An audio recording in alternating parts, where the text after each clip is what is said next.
Okay, good evening, everybody. Thank you for making the time to participate in this webinar, which is about being a director on the CHF board. I think most people know I'm Tony Lawson and I'm the chair of CHF and have been for a few years now, and a director prior to that. I would just like to start with a bit of housekeeping. This webinar is being recorded, so a recording can be made available for people afterwards and for those who may not have been able to attend. If you have questions, could you place them in the Q&A section, which is on the bottom of your screen, and we'll hopefully get through those questions after my presentation. Firstly, I'd like to acknowledge the traditional owners on whose lands we're meeting today. I'm on Kaurna country, and I wish to pay respects to elders past, present and emerging. I don't have slides, so I'll be a talking head for a while, and I'm going to ask a couple of other directors to just give a brief overview of some matters. All the directors are online tonight, and my presentation is going to be around three main areas: our governance structure, our governance framework, and succession planning, which is really the main item of discussion today. So without further ado, commencing with the CHF governance structure, as an organisation, we are a company limited by guarantee. It's governed by a board of directors and supported by a CEO who manages a staff secretariat. Under our constitution, up to 6 member elected directors are elected by members, by voting members. The board has the discretion to appoint up to 3 board-appointed directors, and these people are appointed by the board based on the skill gaps that we have identified at any particular point in time. The board directors are all volunteers. We do not receive remuneration, sitting fees, or the like, but we have our expenses covered, and these are reimbursed. The board reports to the membership with regard to activities. We provide an annual report, as we're required to do, and we report on performance to our members and stakeholders at our annual general meeting. We have adopted statements of vision and mission, which are designed to determine the organisation's strategic direction, and has endorsed organisational values and behaviours which ensure that its operations are conducted in a manner that meets the high standards of service. Whilst the board reviews and approves the organisation's strategic plan and guiding policies, day-to-day management of the organisation's affairs are delegated to the CEO, who in turn delegates to other staff. The board maintains currency of its understandings of operations through regular board meetings, and in these days, since COVID, they are a mix of face-to-face or virtual meetings. And we regularly seek and receive feedback from our members and major stakeholders on issues of strategic importance that we pursue with the government of the day and primarily the Department of Health. To talk about our governance framework now, all boards should operate within a proper governance framework, and CHF is no exception to that. Both the Australian Institute of Company Directors and the Australian Charities and Not-for-Profits Commission, which we are regulated by, they've set out frameworks for a set of minimum governance standards. For instance, the Australian Institute of Company Directors has identified 10 principles that promote good governance from a board perspective. Our framework aligns really well with these principles, and I think they are worth outlining. First one is roles and responsibilities, and there should be clarity regarding individual director responsibilities, organisational expectations of directors and the role of the board. That's pretty key. 2, board composition. The board needs to have the right group of people, having particular regard to each individual's backgrounds, skills and experience, and how the addition of an individual builds the collective capacity and effective functioning of a board. Number 3 is purpose and strategy. The board plays an important role in setting the vision, purpose and strategies of the organisation, helping the organisation understand these and adapting the direction of plans as appropriate. These aren't static, they're dynamic, and so it's a dynamic process.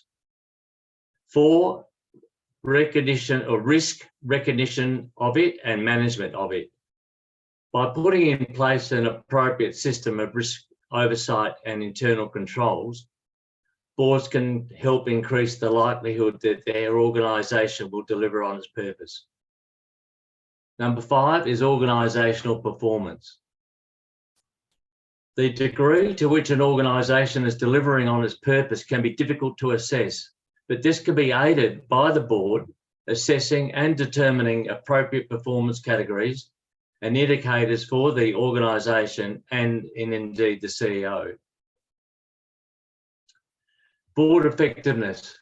A board's effectiveness may be greatly enhanced through careful forward planning of board-related activities, board meetings being run in an efficient manner, regular assessments of board performance, having a board succession plan, which I'm going to talk about, and the effective use of subcommittees where appropriate, and we will talk about those as well. 7 is integrity and accountability. It is important that the board has in place a system whereby there is a flow of information to the board that aids decision-making. There is transparency and accountability to members and external stakeholders, and the integrity of financial statements and other key information is safeguarded. 8 is organisational building. We have a board has a role to play in enhancing the capacity and capabilities of the organisation they serve. Number 9 is culture and ethics. The board sets the tone for ethical and responsible decision-making throughout the organisation. And the final one, 10, is engagement. And the board helps the organisation to engage effectively with members and stakeholders. And we do this largely through the CEO and other senior staff, but board directors also have a role in this. And as chair, that I see that as a key role of mine.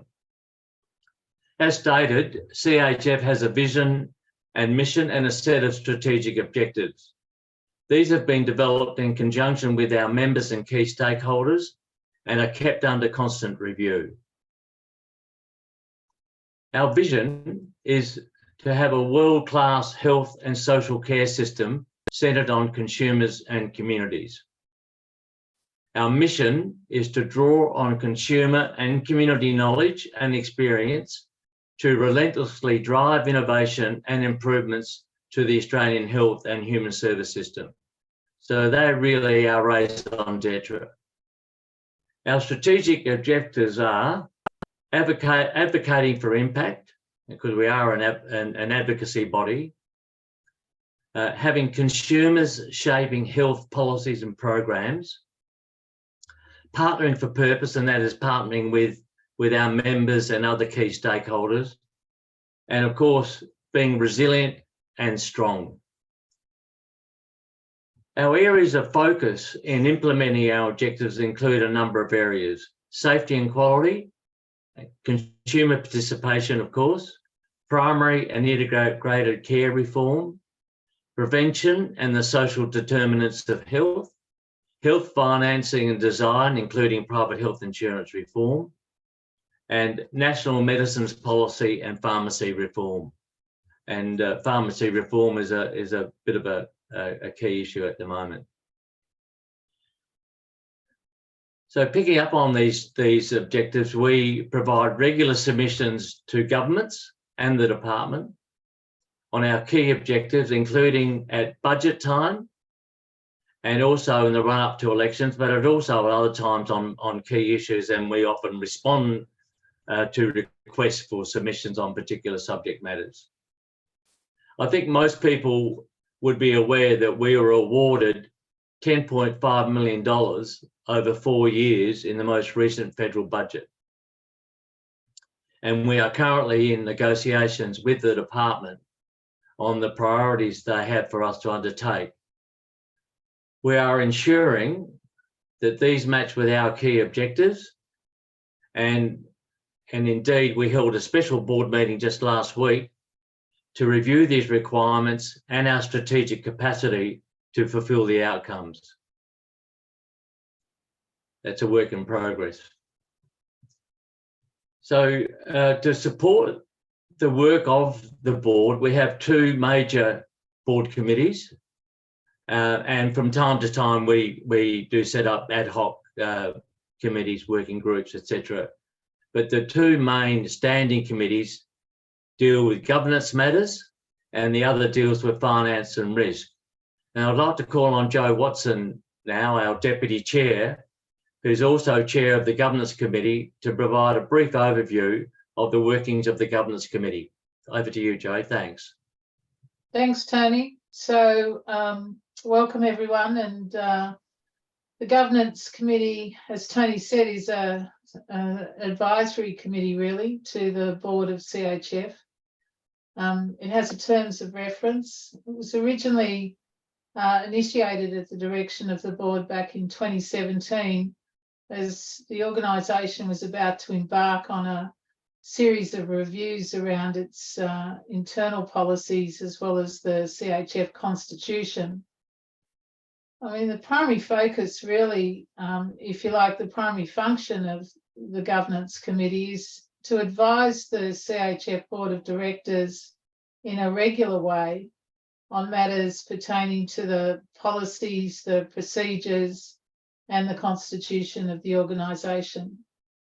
As an organisation with a proud and long history, the Constitution was seen to be in need of some, if you like, upgrading into a more sort of contemporary constitution that also reflected the external environment and changes around the way that not-for-profits and peak bodies in the community sector were being organised and given oversight as well by government and the Charity Commission, and also being looked at in terms of its function as a national peak for health consumers. I think the main remit of the work for the Governance Committee since the time it was created in that advisory capacity is to try and take a load off the usual business of the Board of Directors as a whole by working out of session, meeting probably 3 to 4 times a year to try and develop and progress a range of reviews of internal policy documents, related to giving rationale for why we'd like to propose amendments to the Constitution, as I just said, to bring it into more sort of current and contemporary form. We've taken significant amendments to the members of CHF probably twice in the time that the Governance Committee has been in action. Both times there were significant amendments relating to sharpening the focus of the procedures because the CHF Constitution, as I said, is an historical document that's needed to be upgraded to reflect external changes to the way we functioned. One example being we were originally a not-for-profit incorporated association and we're now registered as a company. And I think the other big significant change to the Constitution is reflected the way the Board of Directors has recommended to the members of CHF that the board itself needs to be able to function in a true skills-based and contemporary manner and adopt the language and processes of good contemporary governance as governance itself has evolved over the years. And a good example of that was that we introduced term limits for the first time for CHF directors at the 2021 period. And that was deliberately to reflect, again, contemporary standards and understandings now of best practice for directors in any organisation or company. So the Governance Committee continues to work in terms of internal processes and policy reviews and advise in an ongoing and continuous improvement aspect, advice to the board of CHF around things like the criteria and processes for calling for nominations for our directors, appointing those appointed directors, and regular reviews of our governance framework overall. So I'll leave it there, Tony. Okay, that's great. Thanks, Jo. Now I'd like to call on Director Jan Donovan, who chairs our Finance, Audit and Risk Management Committee, to give an overview of the workings of that committee. Thanks, Jan. Thanks very much. I hope you can all hear me, Tony. Yeah, we can hear you. Yeah, unfortunately, my video is not working for some reason, so apologies, everyone. I'll just quickly take you through the work of the Farm Committee. I have, as chair, are very ably assisted by the Secretariat and by two fellow directors. We meet 4 to 5 times a year, or we actually meet 5 times a year. And the meetings are based around our terms of reference, and they are to monitor, obviously, the quarterly reports and the end-of-year financial reports. So they're pretty technical meetings, but very important because we do talk about broader financial issues. The purpose is to report to the board at each meeting, after each meeting, with an up-to-date financial report, and that's based on the numbers that we see in those quarterly reports and the financial reports. An important purpose also is to budget, and that budget is, we have an annual budget that we set at our July board meeting. We looked at our annual budget, and that's usually done at the first meeting after the end of the financial year.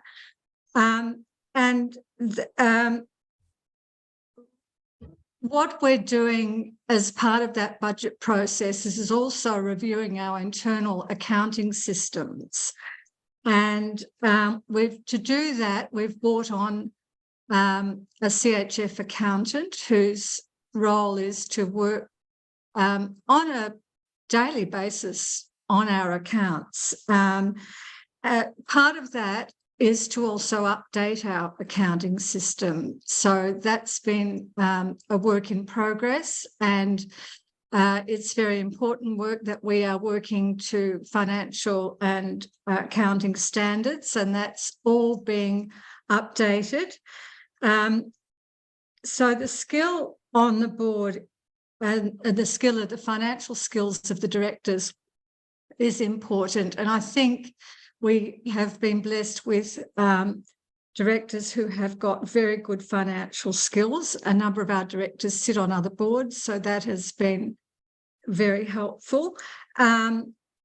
and presently we're also recruiting an independent person who's got very sophisticated financial skills, and that person will also sit with the two directors, myself and Tony as chair on that committee.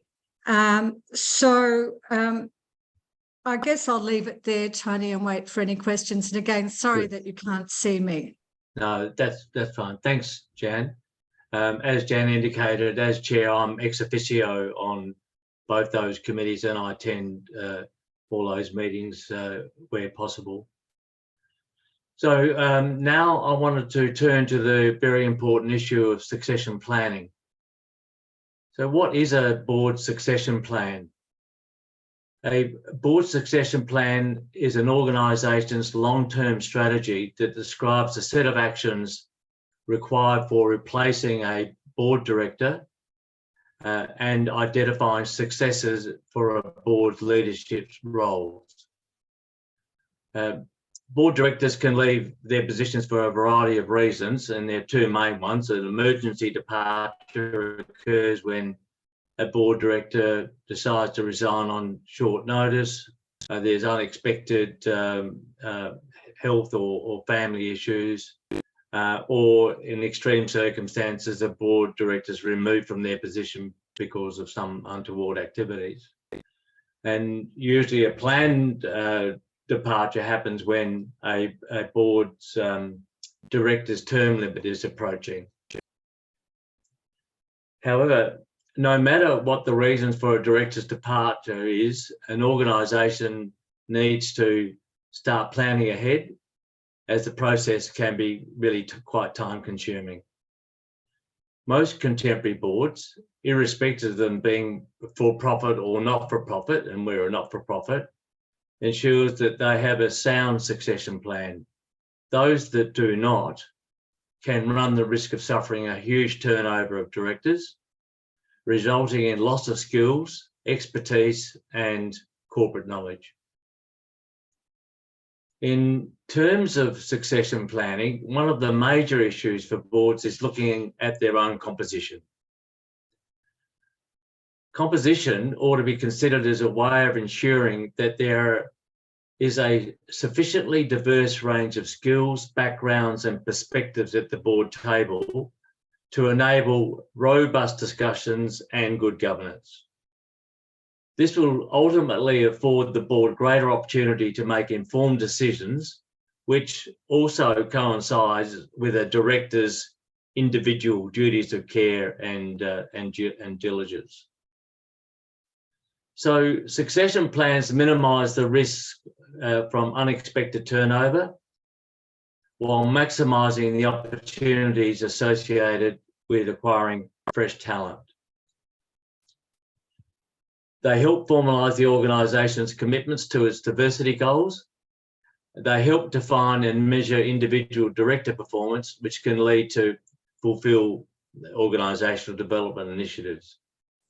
And they give the board a clear-eyed understanding of individual director performance and board-wide competency needs, which helps them create candidate profiles, builds extensive pipelines, for want of a better word, of potential new directors, and generally ensures the board's ongoing alignment with the organisation's evolving strategic goals.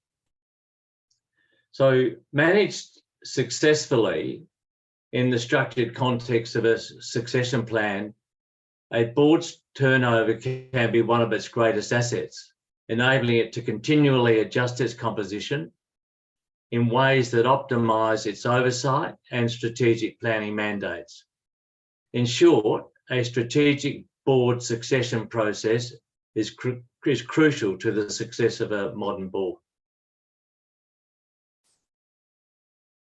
So there are a lot of factors to weigh up when recruiting new directors, and they, not surprisingly, relate to qualifications, experience and skills, expertise. There can be a debate about do you opt for directors who have had previous board experience, or do you go for people who are fresh and don't have that level of experience? I just want to spend a bit of time on this issue because it is important. Appointing directors with previous board experience can produce good, strong short-term results.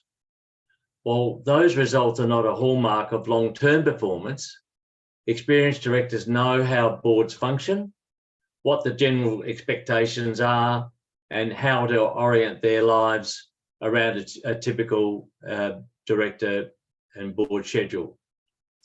First-time directors, on the other hand, they tend to have to learn these things as they go.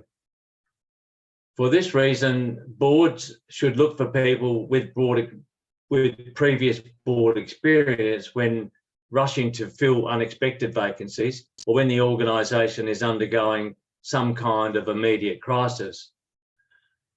Barring these contingencies, however, previous board experience is a less important consideration than most other factors, including skill set, mindset, age, and diversity.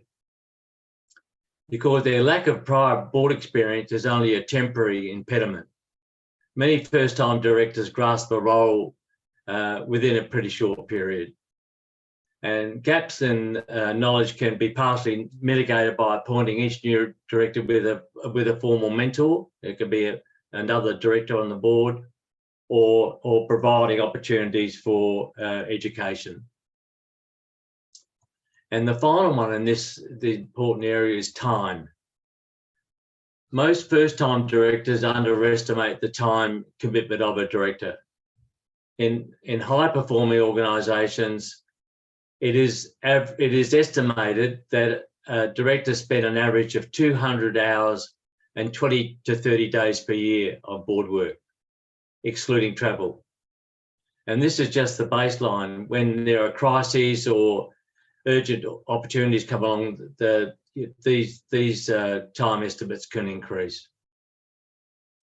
For this reason, each candidate must be evaluated based on their ability to devote adequate time to their duties. Because new directors will serve for 3 years and up to 6 years, in our case, this evaluation should anticipate career developments. The recommended approach to board succession planning is the process for there to be an ongoing conversation between directors and viewed as part of normal board business. To ensure this happens, succession planning and discussions are part of the board's annual governance calendar.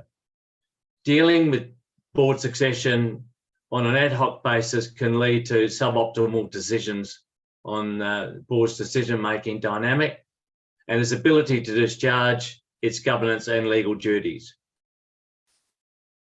Now, CHF and our board has recognised the need to have an ongoing focus for all the reasons outlined already, but the board has decided it must escalate the conversation to another level as it is facing a number of retirements over the next few years, requiring a greater focus on board renewal.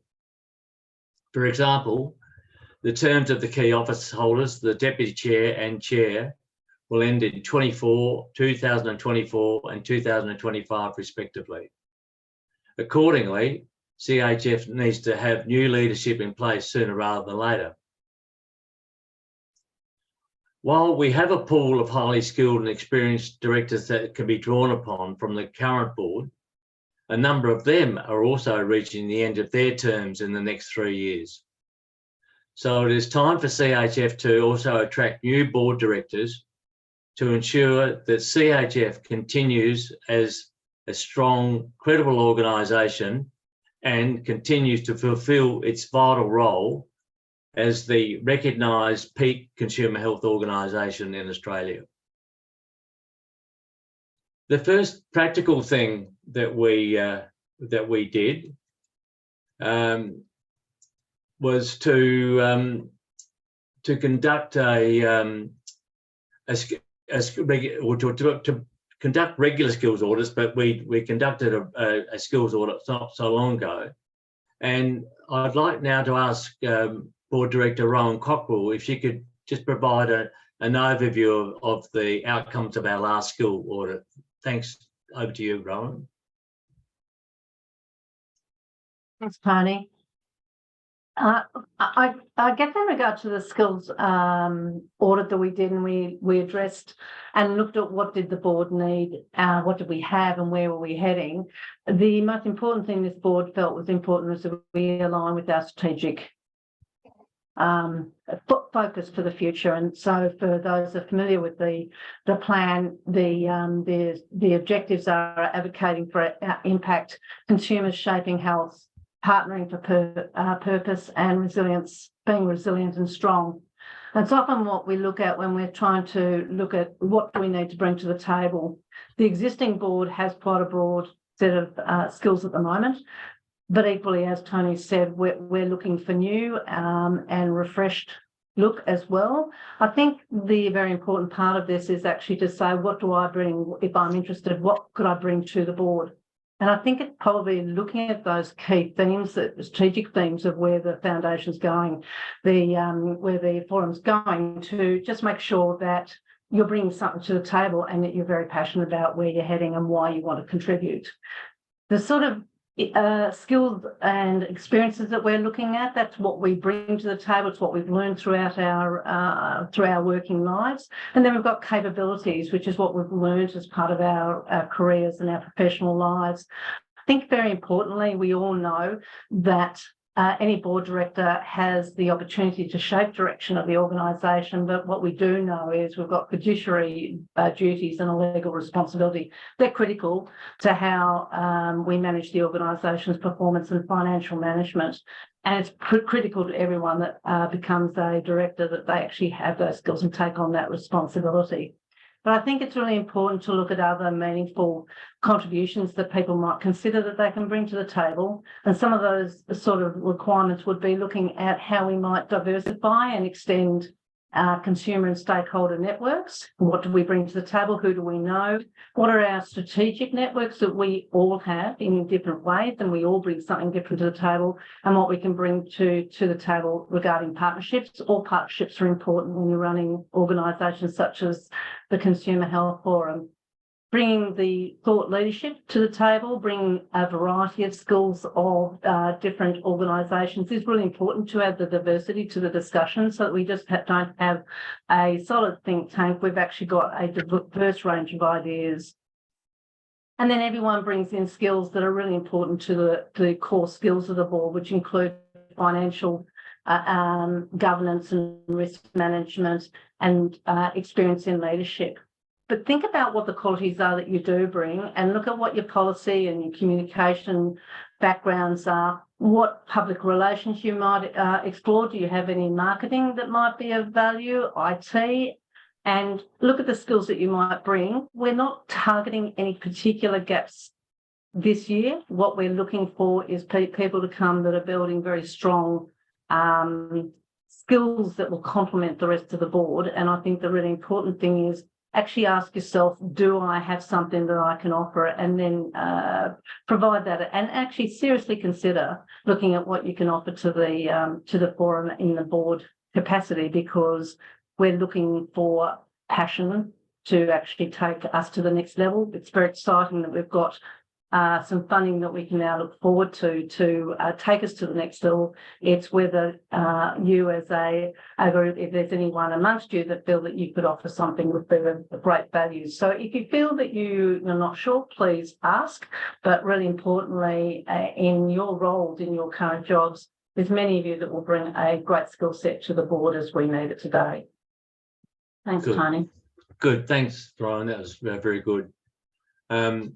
So I guess the other thing, in addition to the sort of, if you like, the technical skill sets, we also recognise the need for diversity and people from Called background, First Nations, and indeed younger people, because we're all getting older, and indeed potentially a few more males.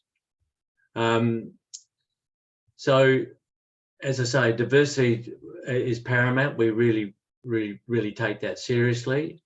The second thing that we've also done is to identify people who have previously expressed interest in nominating for election to the board, and we're providing them with an opportunity to decide if they wish to formally nominate for election in either this year or future years.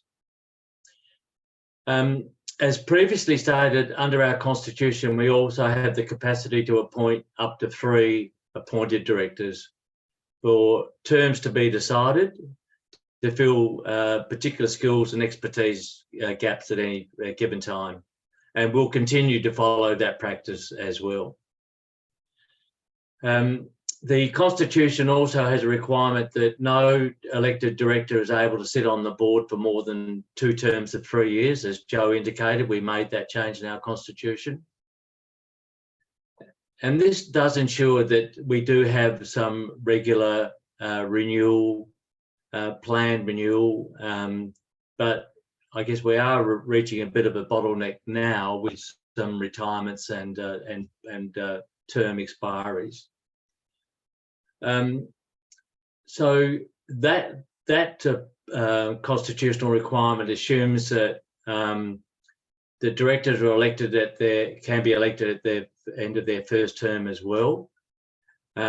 Past directors are able to renominate for election after a gap of 3 years if they wish to come back onto the board. So a call for nominations for election this year in 2023 will be circulated in the next couple of months. We're genuinely seeking people to consider joining our board as a director at the 2023 AGM and future AGMs, of course. It's also a requirement of the Constitution that prospective candidates need to be nominated by a voting member organisation. That's important. So we therefore request that all our voting member organisations to identify prospective people from within their membership basis to nominate for election. If prospective candidates match the identified needs from our schools audit, that would be a real bonus. But we're genuinely looking for new skills and new people. Board renewal and succession planning are so important for the following major reasons. The responsibility to ensure the continuation of a well-functioning board to support the CHF organisation into the future. It ensures continued success. It provides fresh ideas. It increases board diversity and it promotes resilience. So for CHF to continue as a successful and diverse organisation, we need new people to come forward to join our board now and over the next 2 to 3 years. And as I said in my recent article to members, we would really like you to please consider. That's the end of the formal presentation. I'd say thank you for the opportunity and now provide the opportunity for people to ask myself and any other directors some questions.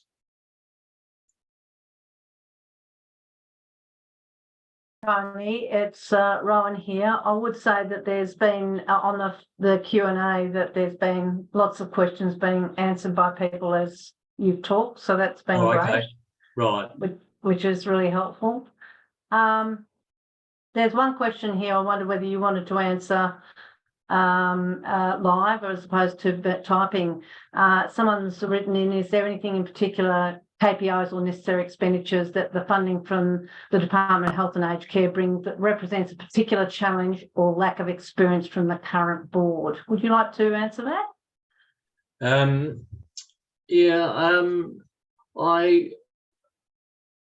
There may be some gaps, but I think in general terms, the assistance that the department and the government need through that additional funding is really in line with our strategic objectives. And the minister, particularly in all our interactions with him, has talked about the importance of CHF providing the consumer voice around the table, assisting in co-design of policies and programs, and I think that that will come through in the number of contracts that we'll be undertaking through that $10.5 million. There'll be a lot of work in implementing the changes to strengthening Medicare. Generally speaking, it involves promoting the consumer voice in what those changes might look like.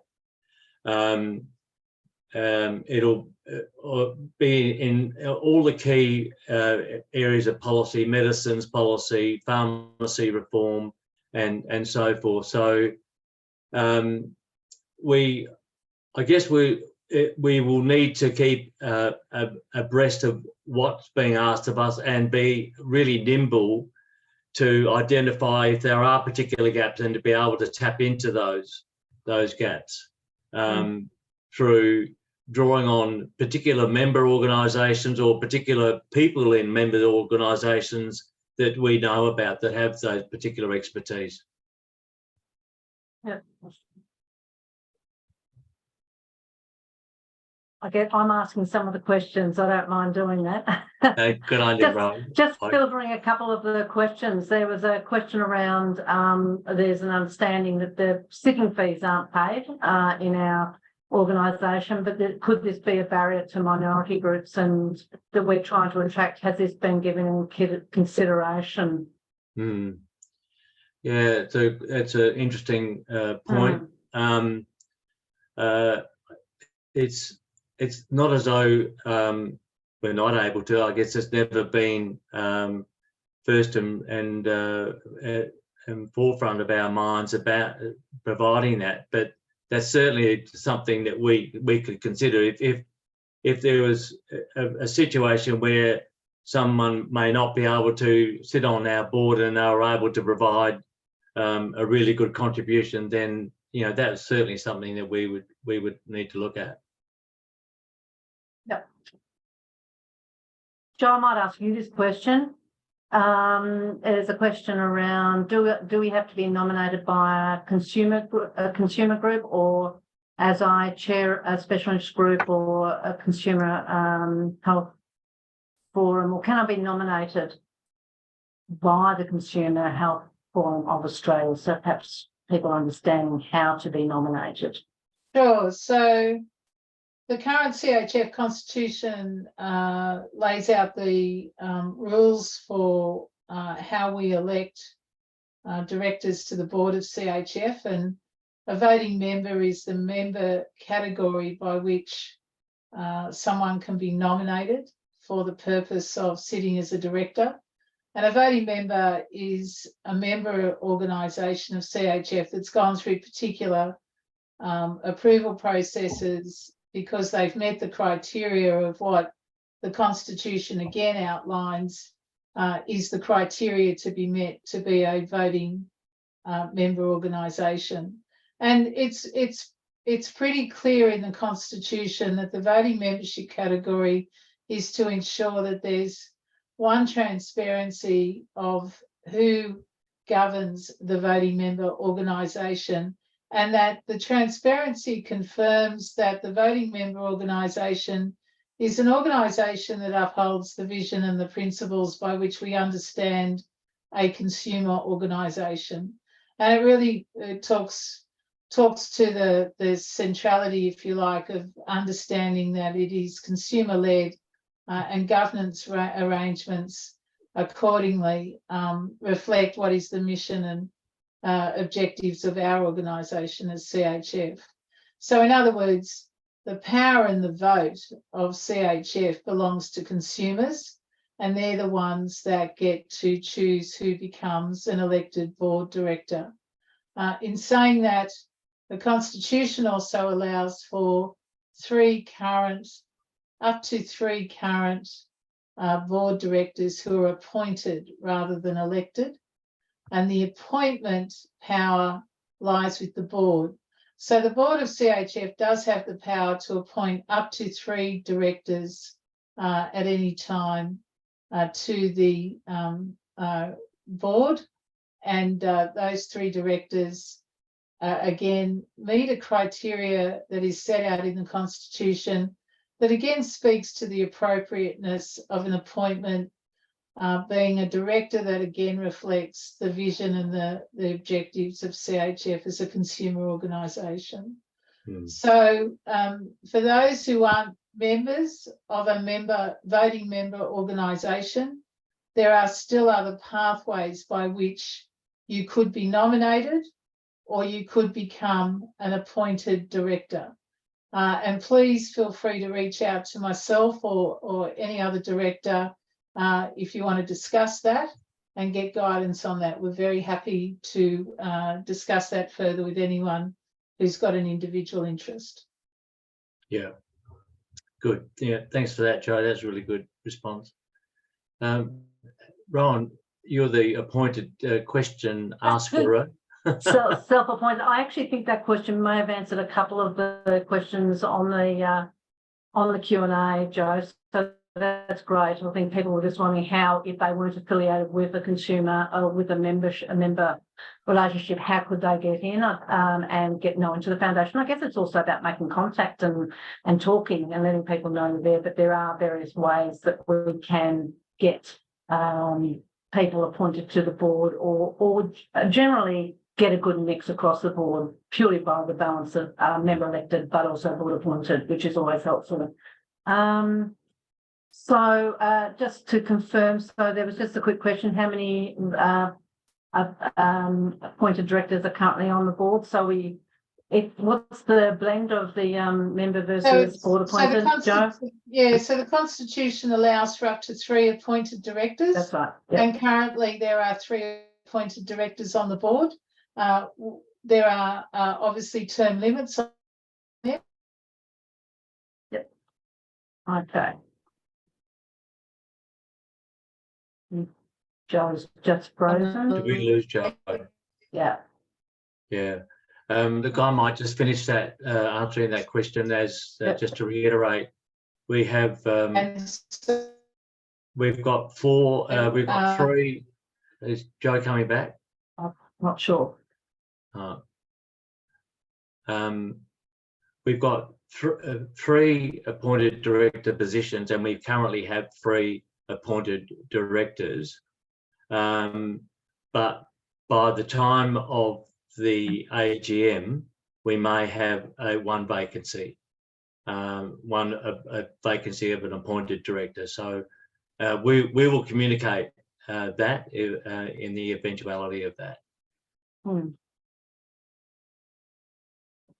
So there was a question here around, again, there's a lot of questions around who are member organisations. So someone was mentioning Probus, National Seniors, Men's Sheds, which are not potentially members. So how can you detail consumer groups we should be considering for CHF approval? I think it's more about looking on the website and talking to the Secretariat about what constitutes being a member and how to make it work. And I think that's probably a very important part of the process, is actually making contact with the organisation to find out what being a member really means and what it will add value to. So I think that would answer that question. Yeah, although, Ryan, it'd be important to say from an eligibility point of view, when we consider the accepting voting members to be members, we need to be satisfied that they have consumers involved in key organisational decision making. So that as we're a consumer-based organisation, then that's what we ask our members, or voting members, to also practice. Absolutely, and the list of members are on the website, so you can actually find out who are members on the website. Correct. It's coming shortly. Just on the membership, it's a very important issue, I think, and I think one of the principles on which CHF works, and it's a very strong principle, that all of the current board directors are seen as consumers, very much so in the health sector, and are active in consumer issues in the health sector. And I think that's a very important part of becoming a director, is you have that lived experience of being a consumer rep and a consumer advocate. Or that you're beginning a path, and Or you're young. The organisation is committed to mentoring and nurturing. Yeah, if you're a young person starting out on your journey and you're very interested in getting some governance experience as part of that journey, by all means apply. We'd love to have you and mentor you into some consumer advocate roles. Mm-hmm. Yep. I thought I saw Christine Walker wanting to say something earlier. Is that right, Christine? I just wanted to, I saw that Jan had her hand up, and Okay, thank you. Put it down. I just wanted to. You wanted to show board collegiality, yeah. Yes, absolutely. One of the questions, we were in around about answering questions, but there was a question. I just thought it'd be great to just introduce the CEO, who works very closely with the board. There was a question about how the CEO relates to the board, and maybe just introducing Elizabeth as and how she was her experience as a board as a CEO would be useful, Tony. Yeah. So hopefully a lot of people have met Elizabeth. She's been with us as the CEO since October last year. She comes to us with a great deal of experience operating as a CEO. She also has board experience, board director experience in other capacities, which is really useful because I think it gives her a really good understanding of what it is for a CEO to relate to a board. And I have to say that our relationship, well, I've always felt a chair and CEO relationship is really key. And I can say very confidently that our relationship is a respectful one. We talk on a very regular basis. We have dedicated times that we talk on ongoing matters. But if there are urgent things, then Elizabeth knows she can contact me whenever she requires. And so that's a connection. And then the way we operate is that I'm very happy for other board directors to talk directly to Elizabeth, and she can also pave the way for board directors to speak to individual staff members if they're working on a particular project or policy matter. It's just a matter of going through the proper channels and observing good protocols.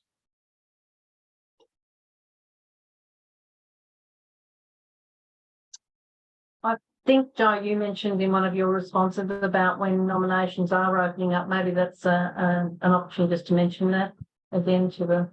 Yeah, so this year, for those longer standing members, this year the AGM's moving forward. It's going to be held in October. So as a consequence of that, the call for nominations is going to be sent out earlier than usual. So look out for that over the next week or so. The call for nominations will be out and will be open for at least a fortnight. It's closing sometime around the 18th of August. And then depending on the amount or number of nominations received, the returning officer will have a timeline in place which will go out to everyone about the need to actually hold an election or a vote. over previous years, we've held elections, but the most recent several years, we've received enough nominations to fill vacant positions. As I said in the typed chat answer, for this year's AGM, for this year's call for nominations, there will be 3 elected director spots open, and that's what we're looking for. Nominations to fill at those 3 elected spots. So call for nominations, at least a fortnight out in the field. As I said, if anyone's got questions or wants to know about a process by which they could be getting considered and eligible for that process, please talk to us if you need. And then once the returning officer works with the independent voting scrutineer, we'll know how many nominations there are for those 3 spots. And if there's more than 3, then we'll be going to election in time to make the announcement at the AGM in October of our full board of directors. Yep, very good. Thanks, Jo. Look, I think we've just about come to an end, and this is not the end of the process. If people have other questions that they want to put to us, please don't hesitate to reach out at any time. It's nearly 7 o'clock my time, 7:30 Eastern Standard Time. Thank you very much for the opportunity to speak with you. Thank you for taking the time out of your schedules to do so. I think there'll be a few people wanting to get off and go and watch the Matildas beat Canada tonight. So hope that is the case. Thanks, everybody. Good night now. Thank you. See Bye-bye. you. Bye.